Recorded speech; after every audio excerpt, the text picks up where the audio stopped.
Bom dia, queridos, graça e paz do Senhor. Hoje é domingo, dia do Senhor, e nós estamos aqui para estudar com você mais uma lição da Escola Bíblica Dominical na nossa revista Palavra e Vida, a revista da Convenção Batista Fluminense. Pois é, hoje é o primeiro domingo.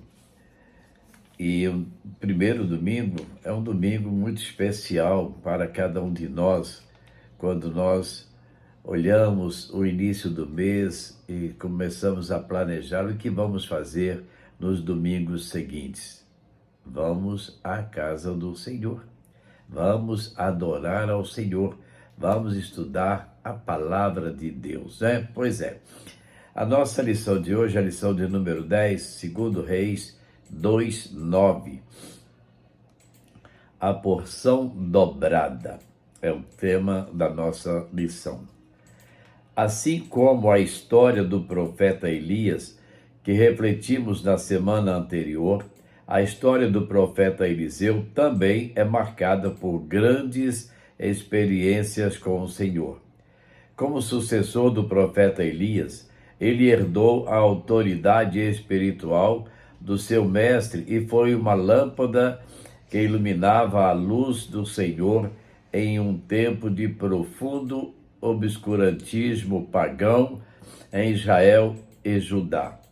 O episódio do seu chamamento, sua confirmação como profeta, os milagres que o Senhor realizou por meio dele e sua coragem para enfrentar reis e autoridades ímpias tornam peculiar a sua biografia. Outro fato marcante no ministério do profeta Eliseu é o surgimento da escola dos profetas.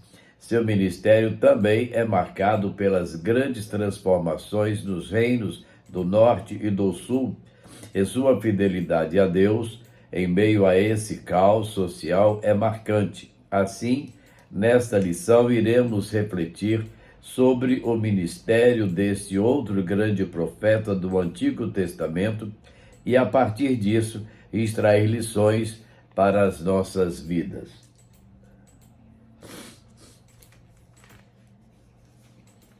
Primeiro momento da nossa lição: o chamamento do profeta. O episódio do chamamento do profeta é registrado no primeiro livro dos Reis, capítulo 19, dos versos 19 a 21.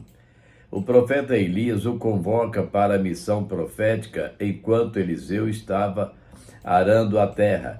O jovem Eliseu deixou o arado, despediu-se dos seus pais e passou a trabalhar em uma nova seara para sempre. O texto nos informa que Eliseu passou a ser o ajudante do profeta Elias a partir de então. Mais tarde, antes do profeta Elias ser levado para o céu, segundo Reis 2, este se dirige ao jovem ajudante e diz: "Pede-me o que queres que eu te faça, antes que eu seja tomado de ti." Ao que imediatamente o jovem respondeu: "Peço-te que haja porção dobrada do teu espírito sobre mim." Verso 9. Assim, Eliseu estava pedindo a herança espiritual do profeta Elias. O velho profeta sabia que, apesar do enorme privilégio de ser profeta do Senhor, seu ministério também havia sido acompanhado de lutas e aflições. Assim, ele diz ao jovem que havia pedido algo muito difícil, pois nem sempre o ministério seria agradável a despeito de toda a autoridade que estaria sobre Eliseu. Por conseguinte, quando o profeta Elias vai para o céu e o agora profeta Eliseu quer ter a certeza de que o poder de Elias estava sobre ele, e com a capa do seu antigo mestre fere as águas do rio Jordão e exclama: "Onde está o Senhor, o Deus de Elias?" Verso 13. Assim as águas do Jordão são repartidas ao meio, assim como fora com Josué. verso 3, e com o próprio Elias, o profeta Eliseu, portanto, não tinha mais dúvida sobre o seu chamado. O que se segue é a confirmação do profeta Eliseu como profeta do Senhor, ao informar aos discípulos dos profetas que o profeta Elias havia ascendido aos céus. Os discípulos dos profetas quiseram ainda procurar pelo antigo mestre. Parece-nos que o profeta Eliseu ainda não havia sido reconhecido como sucessor do profeta Elias pelas pessoas próximas. Porém, após os episódios em que o profeta Eliseu, pelas mãos do Senhor, purifica as águas de Jericó, segundo Reis 2, 19-22, repreende aqueles que zombavam dele, segundo Reis 2, 23-25, e sua orientação na guerra contra os moabitas, segundo Reis 3, não restaram mais dúvidas sobre o fato de que o poder de Deus estava sobre o profeta Eliseu. As palavras do rei Josafá resumem isso. Está com ele a palavra do Senhor. Segundo Reis 3, 12. Analogamente, muitas vezes podemos sentir-nos pequenos diante da missão que Deus nos confere, mas o Senhor nos capacita para cumprir a sua obra. O profeta Eliseu se deixou ser usado por Deus e o Senhor moldou a sua vida e o preparou para a grande obra que lhe estava proposta. Segundo momento, milagres e autoridade. Os profetas seguintes da história do profeta Eliseu mostram que Deus o usava poderosamente. Os episódios seguintes da história do profeta Eliseu mostram que Deus o usava poderosamente. Suas experiências de ações miraculosas quase que são idênticas ao ministério do seu antecessor. O profeta Eliseu ajuda uma pobre viúva, segundo Reis 4, 1-7. Pelas mãos do Senhor ressuscita uma criança, segundo Reis 4, 8-37. Torna inofensivo o veneno que havia na refeição dos discípulos dos profetas, segundo Reis 4, 38-47. E multiplica o alimento para 100 homens, segundo Reis 4, 42-44. Esses milagres mostram o quanto o Senhor era com ele. Porém, um dos milagres que mais se destaca no ministério do profeta Eliseu é a cura do general do exército sírio, Naamã. Este era um homem respeitado e honrado pelo seu povo, a despeito de ser leproso. Por meio do testemunho de uma jovem israelita, o general procurou o profeta Eliseu para ser curado, levando muitos presentes. Por sua vez, o profeta nem mesmo o recebeu. Rejeitou os presentes e enviou um dos empregados a dizer-lhe que mergulhasse no Rio Jordão por 7 vezes. O general, visivelmente contrariado, pensa em desistir, mas após o conselho de um de seus servos, vai até o Rio Jordão e, obedecendo às orientações do profeta, sai inteiramente curado. Segundo Reis 5, de 1-19. Porém, o servo de Eliseu, ambicioso pelos presentes, enganou a todos e os recebe das mãos de Naamã. O resultado foi que a lepra de Naamã é transferida ao servo do profeta Eliseu. Os episódios seguintes, em que o profeta Eliseu faz o machado boiar, segundo Reis 6, de 1-7, a derrota o exército sírio, segundo Reis 6, 8-23, e a predição da abundância de víveres em Samaria, segundo Reis 6, 24-33, mostram a extraordinária autoridade vinda do Senhor ao profeta Eliseu. Os poderes deste mundo se curvaram ao profeta que falava em nome do Senhor. Em conformidade com isto, podemos aprender que quando o servo de Deus é cheio do Espírito Santo, ele tem poder sobre as forças deste mundo. Sua oração é respeitada pelos líderes. Seu testemunho é reverenciado como o de alguém que é próximo de Deus.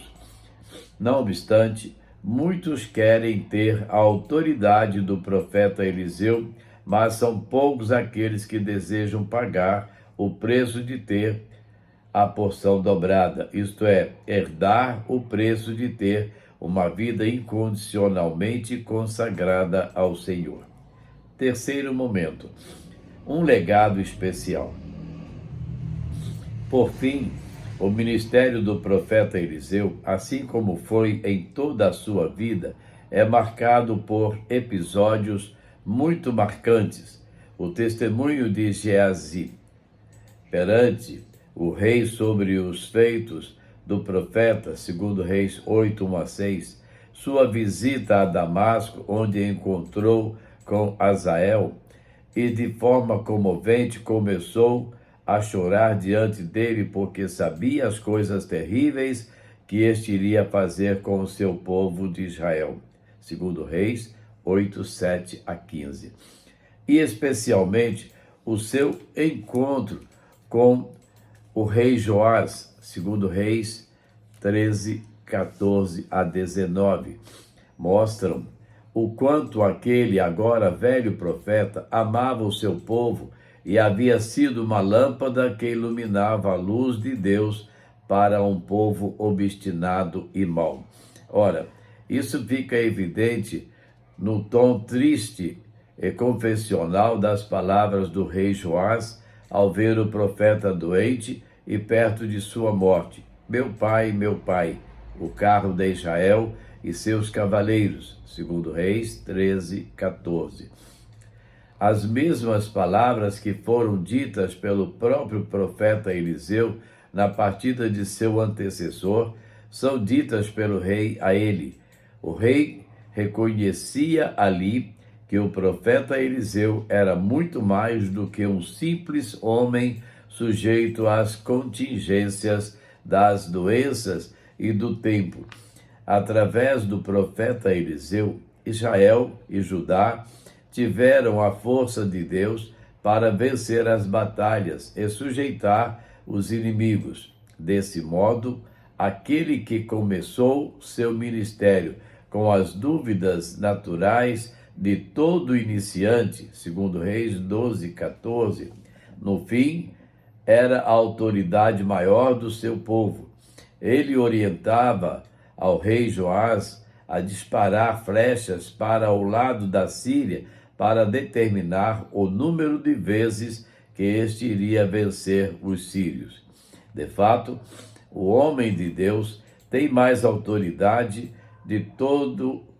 que todo um exército. A vida e o ministério do jovem lavrador que atendeu ao chamado de Deus são inspiradores.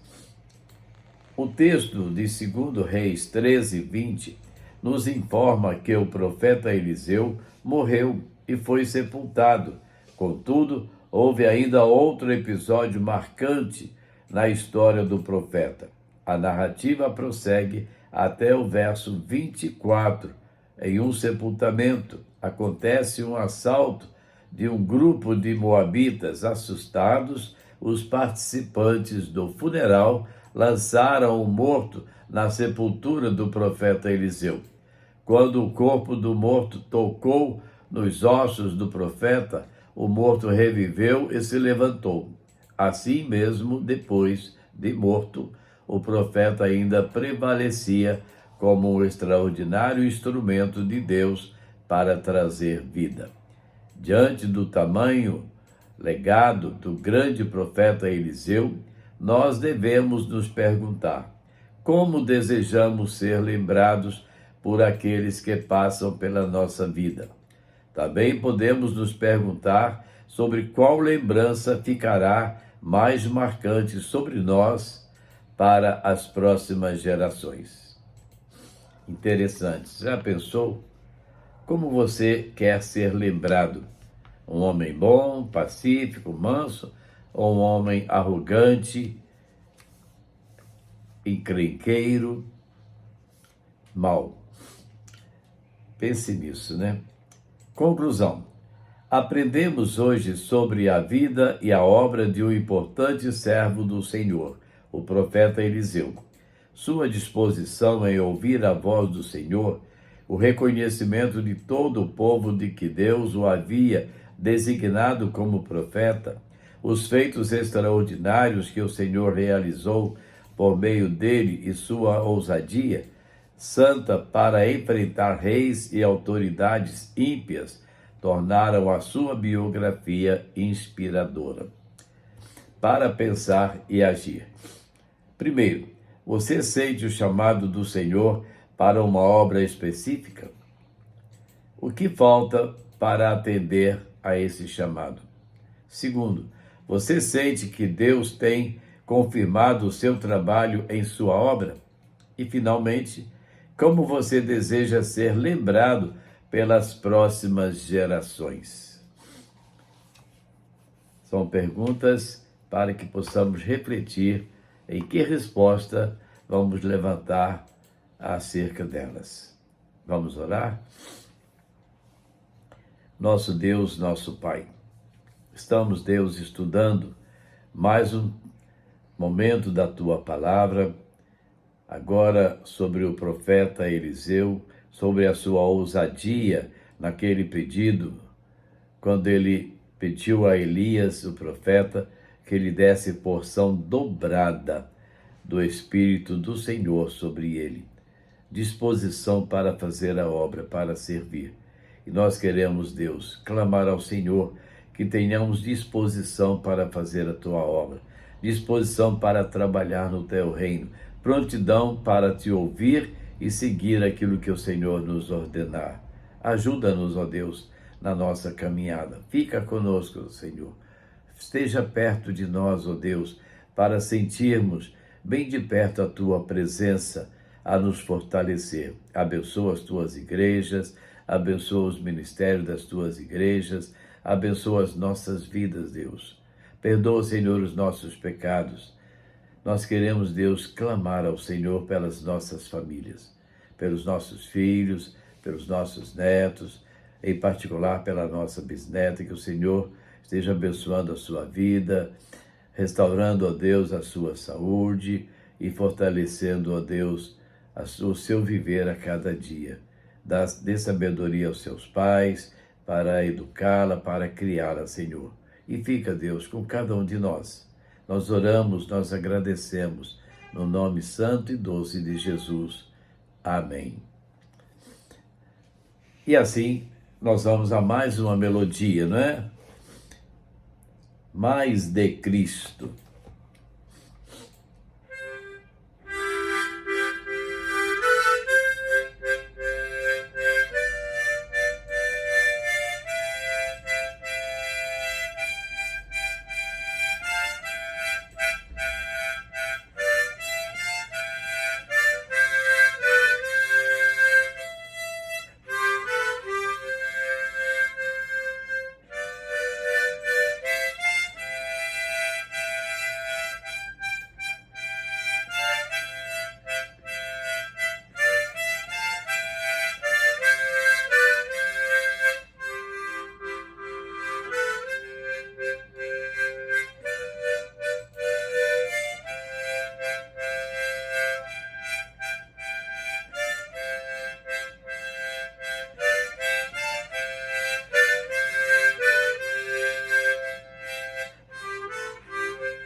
Mais de Cristo eu quero ser.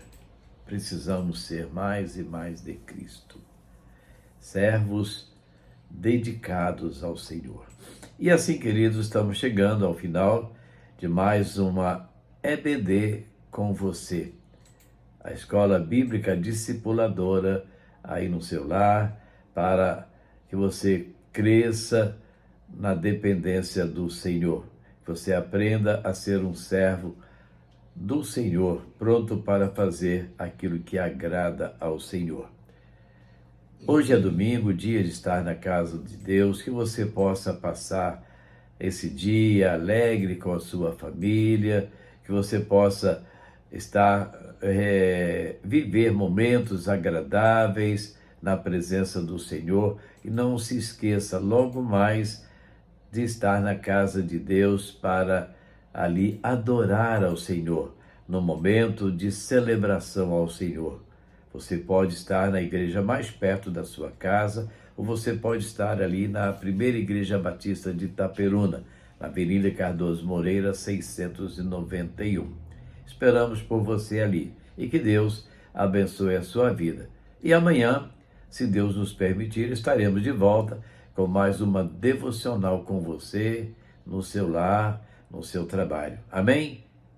Fica na paz do Senhor.